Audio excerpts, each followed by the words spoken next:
ஹிந்தியில் மில்னா அப்படிங்கிற வினைச்சொல் நீங்கள் அடிக்கடி கேள்விப்பட்டிருப்பீங்க.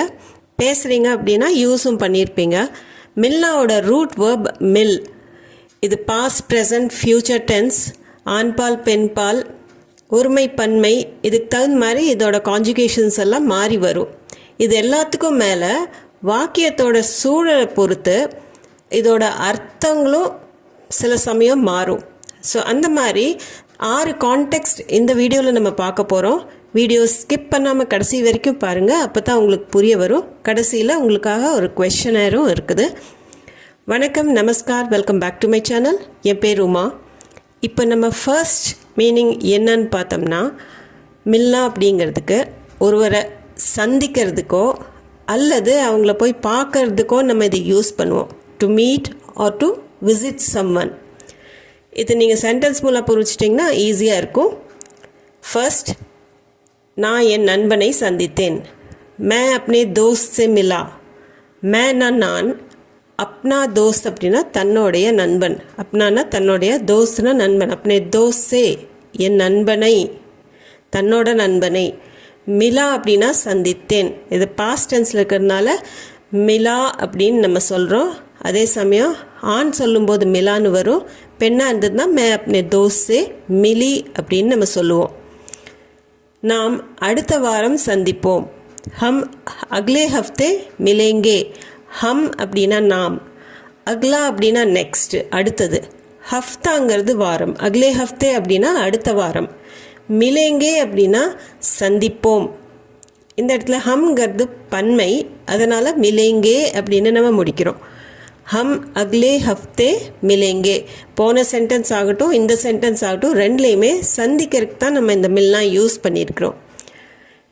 நீங்கள் முதலாளியை சந்தித்தீர்களா? கியா ஆப் பாஸ் சே மிலே? கியானா கொஷன் வேர்டு. அது ஆப்னா நீங்கள், பாஸ் சே பாஸை, மிலே அப்படின்னா சந்திச்சிங்களா. இப்போ இது கேள்வியாக இருக்கிறதுனால நீங்கள் முதலாளியை சந்திச்சிங்களா, நீங்கள் பாஸை சந்திச்சிங்களா அப்படின்னு கேட்குறதுக்கு கியா ஆப் பாஸ் சே மிலே கொஷன்லேயும் நம்ம இதை யூஸ் பண்ணுறோம். ஆப்புங்கிறதுனால மிலே அப்படின்னு பன்மை ஃபார்மை தான் யூஸ் பண்ணுவோம். கியா ஆப் பாஸ் சே மிலே. நான் என் அம்மாவை பார்க்க போகிறேன். மே அப்படி மா சே மில்னே ஜா ரஹா ஹூம்.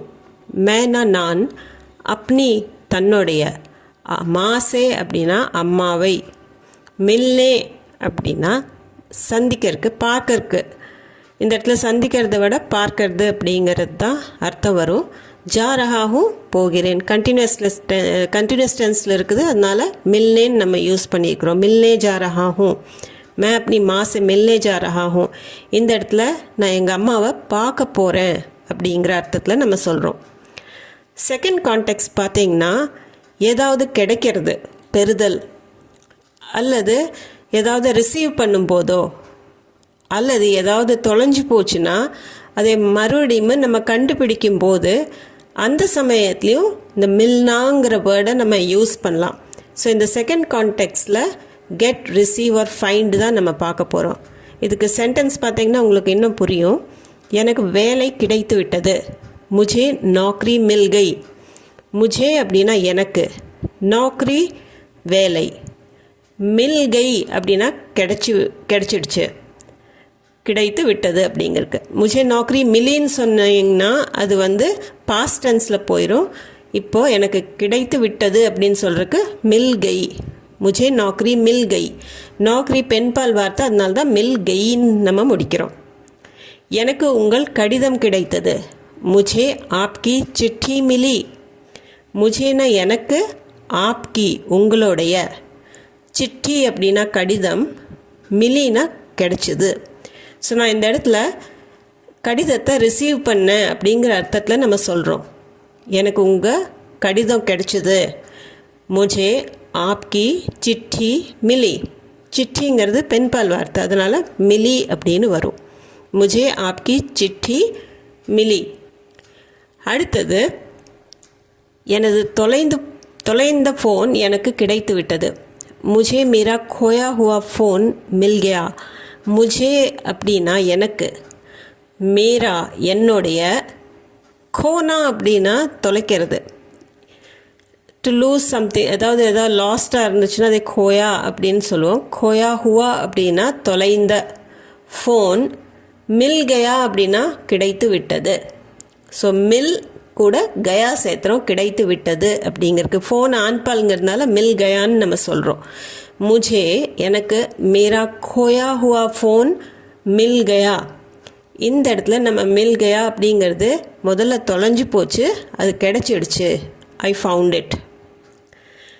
மூணாவதாக நம்ம என்ன கான்டெக்ட் பார்க்க போகிறோன்னா டு பி அவைலபிள்.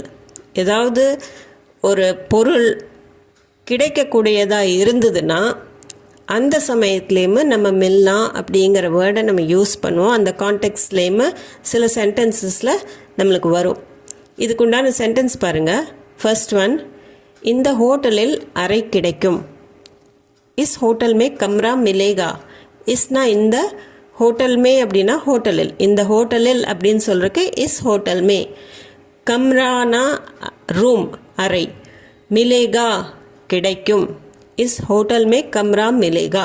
இந்த ஹோட்டலில் அறை கிடைக்கும். அதாவது இந்த ஹோட்டலில் ரூம் அவைலபிளாக இருக்கும் அப்படின்னு சொல்கிறதுக்கு தான் அந்த கான்டெக்ட்ஸில் நம்ம இங்கே மிலேகா யூஸ் பண்ணிக்கிறோம். இது ஃப்யூச்சர் டென்ஸில் யூஸ் பண்ணுறதுனால கிடைக்கும் அப்படின்னு மிலேகா அந்த கான்ஜுகேஷனில் தான் யூஸ் பண்ணுவோம். இஸ் ஹோட்டல் மே கம்ரா மிலேகா. இந்த புத்தகம் இங்கே எளிதாக கிடைக்கிறது. ये किताब यहाँ आसानी से मिलती है. ये ना இந்த கிதாப்னா புத்தகம், யஹானா இங்கே, ஆசானி சே அப்படின்னா ரொம்ப ஈஸியாக எளிதாக, மில்தி ஹே அப்படின்னா கிடைக்கிறது. கிதாப் பெண்பாலுங்கிறதுனால மில்தி ஹே அப்படின்னு நம்ம சொல்கிறோம். ये किताब यहाँ आसानी से मिलती है அப்படின்னா இங்கே இருக்கிற கடைகளில் இந்த புத்தகம் ஈஸியாக அவைலபிளாக இருக்குது அப்படிங்கிற அர்த்தத்தில் தான் நம்ம சொல்லுவோம். ஸோ அந்த அவைலபிலிட்டி சொல்கிறதுக்காக இந்த மில்தி ஹே, மில்தா ஹே இந்த மாதிரி நம்ம கான்ஜுகேஷன்ஸில் யூஸ் பண்ணலாம் மில்னாவை. இந்த புத்தகம் இங்கே எளிதாக கிடைக்கிறது. ये किताब यहाँ आसानी से मिलती है. இந்த கடையில் கேரட் கிடைக்காது. இஸ் दुकान में गाजर नहीं मिलेगा. இஸ்னா இந்த, துகான்னா கடை. இஸ் दुकान में இந்த கடையில், காஜர்னா கேரட், மிலேகா அப்படின்னா கிடைக்கும், நஹி மிலேகா அப்படின்னா கிடைக்காது. ஸோ இது தெரிஞ்ச விஷயம். இந்த கடையில் கேரட் அவைலபிளாக இல்லை, இங்கே கிடைக்காது. ஸோ அந்த அவைலபிலிட்டியை நம்ம சொல்கிறது தான் இஸ் दुकान में गाजर नहीं मिलेगा அப்படின்னு மிலேகா அப்படிங்கிறத இந்த சென்டென்ஸில் யூஸ் பண்ணியிருக்கிறோம்.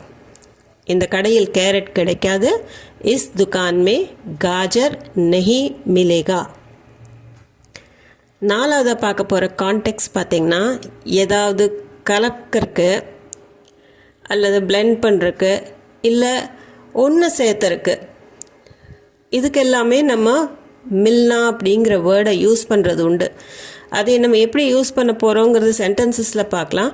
நீங்கள் ஞாபகம் வச்சுக்கோங்க, மிக்ஸ் பண்ணுறதுக்கும் யுனைட் பண்ணுறதுக்கும் நம்ம மில்னா யூஸ் பண்ணிக்கலாம். தேநீரில் இன்னும் கொஞ்சம் சர்க்கரை சேர்க்கவும். चाय में थोड़ी और चीनी मिला दो. चायना டீ, चाय में டீயில் थोड़ी அப்படின்னா கொஞ்சம், थोड़ी और அப்படின்னா இன்னும் கொஞ்சம், சீனி அப்படிங்கிறது சர்க்கரை, மிலாதோ அப்படின்னா சேர்த்துரு. चाय में थोड़ी और चीनी मिला दो. சீனிங்கிறது பெண்பால் வார்த்தைங்கிறதுனால நம்ம थोड़ी அப்படின்னு சொல்கிறோம். चाय में थोड़ी और चीनी मिला दो. இந்த இடத்துல சர்க்கரையை மிக்ஸ் பண்ணு டீயில் அப்படின்னு சொல்கிறதுக்கு யூஸ் பண்ணிக்கிறோம். பாலில் தண்ணீர் கலந்து விட்டது. दूध में पानी मिल गया है. दूध में அப்படின்னா பாலில், दूधனா பால், दूध में பாலில், பானினா தண்ணி, மில் கயா ஹே அப்படின்னா அது கலந்து விட்டது, பிளெண்ட் ஆகிடுச்சு, ரெண்டு ஒன்று சேர்ந்து பிளெண்ட் ஆகிடுச்சு அப்படின்னு சொல்கிறதுக்கு தான். கலந்துடுச்சு அப்படின்னு சொல்கிறதுக்கு அந்த கான்டெக்ஸ்டில் தூதுமே பானி மில் கயா ஹே அப்படின்னு நம்ம சொல்லும்போது அது ரெண்டுமே சேர்ந்து பிளெண்ட் ஆகிடுச்சுன்னு சொல்கிறதுக்காக யூஸ் பண்ணுறோம். அடுத்த சென்டென்ஸ் பாருங்கள். சாலடில் வெள்ளரிக்காயை சேர்க்கவும். சலாத் மே கீரா மிலா தோ. சலாத் அப்படிங்கிறது ஃப்ரூட் சாலடாக இருக்கலாம், இல்லாட்டி வெஜிடபிள் சாலட்ஸாக கூட இருக்கலாம். அதில் நிறைய வெஜிடபிள்ஸ் இருக்கும், வெரைட்டி ஆஃப் வெஜிடபிள்ஸ் எல்லாம் இருக்கும்.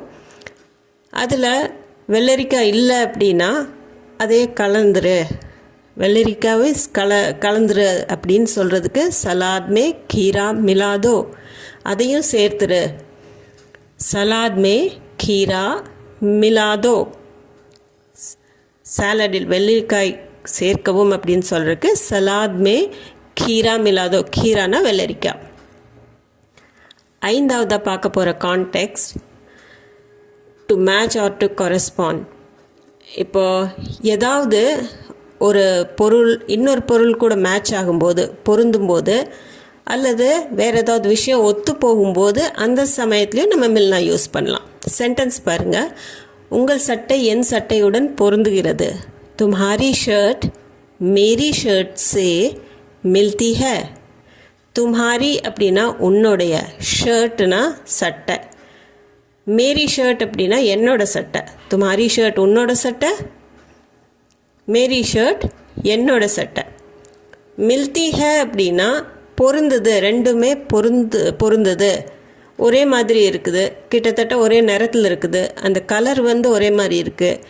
எந்த ஒரு விஷயத்தில் பொருந்தினாலும் நம்ம அதே மில்தி ஹை அப்படின்னு நம்ம சொல்லலாம். ஷர்ட்டுங்கிறது பெண்பால் வார்த்தைங்கிறதுனால மில்தி ஹை அப்படின்னு நம்ம சொல்கிறோம். அதே சமயம் தும்ஹாரி மேரி அப்படின்னு தான் நம்ம சொல்லுவோம். தும்ஹாரி ஷர்ட் மேரி ஷர்ட் சே மில்தி ஹை, இங்கே மேட்ச் ஆகுதுங்கிற அர்த்தம். நமது எண்ணங்கள் ஒத்து போகவில்லை. ஹமாரே விசார் ஆப்பஸ் மே நஹி மில்தே. ஹமாரே அப்படின்னா நம்மளுடைய, விசார் அப்படின்னா எண்ணங்கள், ஆப்பஸ் மே பரஸ்பரமாக, மில்தே அப்படின்னா ஒத்து போகிறது, நஹி மில்தே அப்படின்னா ஒத்து போகலை. ஹமாரே விசார் ஆப்பஸ் மே நஹி மில்தே. இப்போ இந்த இடத்துல மில்தே அப்படிங்கிற கான்ஜுகேஷனில் யூஸ் பண்ணியிருக்கிறோம். ஏன்னா விசார் எண்ணங்கள் அப்படிங்கிறது பன்மையில் இருக்குது. விசார் ஒருமைக்கும் விசார் தான், பன்மைக்கும் விசாருன்னு தான் வரும். அதனால தான் ஹமாரே அப்படின்னு நம்ம சொல்கிறோம். ஹமாரா ஹமாரின்னு சொல்லாமல் ஹமாரே விசார், நம்மளுடைய எண்ணங்கள். ஆப்பஸ்மே நஹி மில்தே அப்படின்னா ஒத்து போக மாட்டேங்குது. ஹமாரே விசார் ஆப்பஸ்மே நஹி மில்தே. அடுத்தது, இந்த கணக்கிற்கான புள்ளி விவரங்கள் பொருந்துகிறதா அப்படின்னு நம்ம கேட்குறோம். क्या इस खाते के आंकड़े मिलते हैं? क्याங்கிறது क्वेश्चन வேர்டு. இஸ்னா இந்த, खाता அப்படின்னா அக்கௌண்ட்டு, खाते के आंकड़े அப்படின்னா புள்ளி விவரங்கள், मिलते हैं அப்படின்னா எல்லாமே பொருந்துதா, டேலி ஆகுதா கடைசியில் அப்படின்னு கேட்குறதுக்கு தான் ஆंकड़े मिलते हैं அப்படின்னு நம்ம இந்த மில்னாங்கிற வினைச்சொல்லை யூஸ் பண்ணுறோம் இந்த இடத்துலையுமா. ஸோ क्या इस खाते के आंकड़े मिलते हैं, இந்த கணக்குக்கான புள்ளி விவரங்கள் எல்லாம் பொருந்துதா, எல்லாம் டேலி ஆகுதா அப்படின்னு கேட்குறக்கு क्या इस खाते के आंकड़े मिलते हैं. ஆंकड़ेங்கிறது பன்மை, அதனால் மறுபடியும் मिलते हैं அப்படின்னு முடிக்கிறோம். அடுத்தது நம்ம ஆறாவதாக பார்க்க போகிற கான்டெக்ஸ்ட் பார்த்திங்கன்னா ஜாயின், அதாவது சேர்வது, இணைவது. இது பொதுவாக இந்த நதிகள் இணையிறது, அல்லது ரெண்டு பூமி, அந்த இடம், அந்த ஜாயின் ஆகிறதுக்கும் நம்ம அந்த இடத்துல மில்னா யூஸ் பண்ணுவோம். இப்போ இந்த சென்டென்ஸ் பாருங்கள். இந்த நதி மற்றொரு நதியுடன் இணைகிறது. ये नदी दूसरी नदी में मिल जाती है. ஒரு நதி போயிட்டுருக்குது, இன்னொரு நதி வேறொரு திசையில் வந்துட்டுருக்கும் போது அங்கே போய் அது போய் இணைஞ்சிருது அப்படின்னு சொல்கிறதுக்கு இந்த இடத்துல மில் ஜாத்தி ஹேன்னு நம்ம சொல்கிறோம். ஏ நதி, இந்த நதி, தூசரி நதிமே மற்றொரு நதியுடன், இந்த இடத்துல நதிமே அப்படின்னு தான் வரும். ஏன்னா நதியில் போய் அது சேர்றதுனால நதிமே. மில் ஜாத்தி ஹே அப்படின்னா இணைஞ்சிருது, ஜாயின் ஆயிடுது. அதனால் இந்த இடத்துல மில்னாங்கிறது ஜாயின்கிற அர்த்தத்தில் வரும். ஏ நதி தூசரி நதிமே மில் ஜாத்தி ஹே. அதே மாதிரி இரு நாடுகளின் எல்லைகள் ஒரே இடத்தில் சந்திக்கின்றன. दो देशों की सीमाएं एक जगह पर मिलती हैं. दो देश அப்படின்னா ரெண்டு நாடுகள், சீமா அப்படின்னா எல்லை, சீமாயே எல்லைகள். दो देशों की सीमाएं அப்படின்னா இரு நாடுகளின் எல்லைகள். एक ஒரு ஜகனா இடம், ஜக பர் இடத்தில். மில்தி ஹே அப்படின்னா சந்திக்குது, அதாவது ரெண்டு நாடுகளோட எல்லை ஒரு இடத்துல ஜாயின் ஆகுது அப்படிங்கிறதுக்கு दो देशों की सीमाएं एक जगह पर मिलती हैं. ஸோ இந்த இடத்துல ஜாயின் ஆகுது, சந்திக்குது, ஜாயின் ஆகுது, சேருது அப்படிங்கிற அர்த்தத்தில் தான் இணையுது அப்படின்னு சொல்கிறதுக்காக நம்ம யூஸ் பண்ணியிருக்கிறோம். இப்போது உங்களுக்கு உண்டான ஒரு ப்ராக்டிஸ் செஷன். 2 சென்டென்சஸ் இருக்குது. ஒன்று, நாம் நாளை சந்திப்போம். 2வது, காய்கறிகளில் சிறிதளவு உப்பு சேர்க்கவும். இந்த 2 சென்டென்ஸ்லேயுமே மில்னா அப்படிங்கிற வேர்டை நீங்கள் எப்படி யூஸ் பண்ணுவீங்க, எப்படி சென்டென்ஸ் ஃப்ரேம் பண்ணுவீங்க, இந்த ரெண்டுக்கும் அதை கமெண்ட் செக்ஷனில் கமெண்ட் பண்ணி கண்டிப்பாக சொல்லுங்கள். இந்த வீடியோ உங்களுக்கு யூஸ்ஃபுல்லாக இருந்திருக்குன்னு நம்புகிறேன். இது சம்மந்தமான டவுட்ஸ், கொஷன்ஸ், உங்கள் ஃபீட்பேக் எதுவாக இருந்தாலும் காமெண்ட் செக்ஷனில் கமெண்ட் பண்ணி சொல்லுங்கள். அது போக நம்ம சேனலுக்கு நீங்கள் புதுசாக இருந்தீங்கன்னா சேனலை மறக்காமல் சப்ஸ்கிரைப் பட்டன் அமுத்தி சப்ஸ்கிரைப் பண்ண மறந்துடாதீங்க. இந்த வீடியோ பிடிச்சிருந்தா லைக் பண்ணிவிட்டு ஹைப் பாயிண்ட்ஸும் கொடுத்துட்டு உங்கள் ஃப்ரெண்ட்ஸ் அண்ட் ஃபேமிலி சர்க்கிளில் யாராச்சும் நார்த்தில் இருந்தாங்கனாலோ அல்லது ஹிந்தி கற்றுக்கணும்னு அவங்களுக்கு இருந்ததுன்னா கண்டிப்பாக அவங்களுக்கு ஷேர் பண்ணுங்கள். நான் மீண்டும் ஒரு வீடியோவில் உங்களை சந்திக்கிறேன். தேங்க்ஸ் ஃபார் வாட்சிங்.